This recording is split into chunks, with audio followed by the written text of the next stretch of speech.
So when you said that, it's like, I have a business selling fire extinguishers.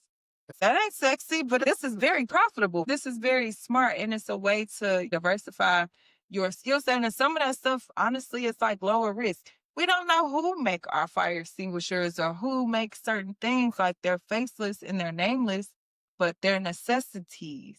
And I think that's something that I started to recognize as well, or even just that I don't always have to try to sell or market to people. I want to do some contracts with some other businesses or the federal government or other things where it's not so I gotta post 5 times a day so you can buy this one shirt for $20. Right. It don't have to be sexy. I can meet somebody and say, yeah, I invest in fire extinguishers, and yeah, now it's an interesting conversation.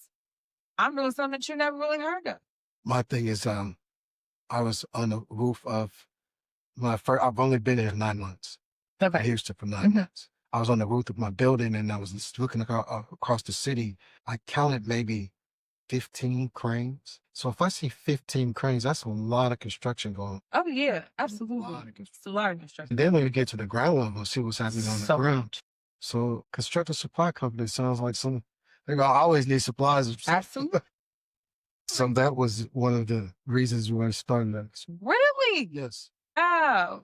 Wow. Now that's cool to know. Never been in construction in my life, ever. I understand business. I understand that if you have a demand and I have the product, or I have to get access to the product, I can sell you the product. That brings us back to Jason White. We were in that Jason White session, and when he talked about the masks, and he talked about selling masks to the federal government before COVID, and it's like, masks and gloves. That's not something that's extremely sexy, or, you might have known hospitals always need gloves. They always need masks. They always need them. And you got into that industry, and then kaboom, you said you're looking at cranes and saying, you know what? This is not going away. This is going to continue to evolve. So that's definitely something to just like put on the forefront of the mind. But I definitely have been recognizing in this season, like, one, I want to monetize my own gifts, i.e. this, but also like the skills that I have. Like,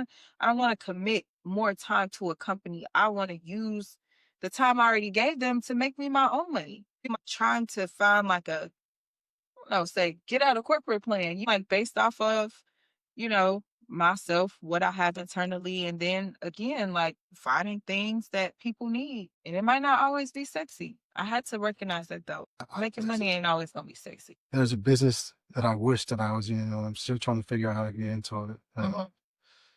In order to make concrete, you need a main product, which is sand. If I could find some sand, think about when we just drive home, look at all the different roads that are being fixed and things that are going up, all these higher, everything is concrete, everything. It's so funny because I can't remember if I met someone or if I watched something about somebody talking about concrete, because I think it's like made different now. It's not as like durable, or it's not as hard to make or whatever as it was in the past. And they either sell it or like in that industry, and they said the industry is like crazy. Like, they can't sell it fast enough because there's so much construction happening everywhere. But yeah, just so much information. Thank you so much for all of the information. Thank you for having me. That you have shared. This is not be our last conversation.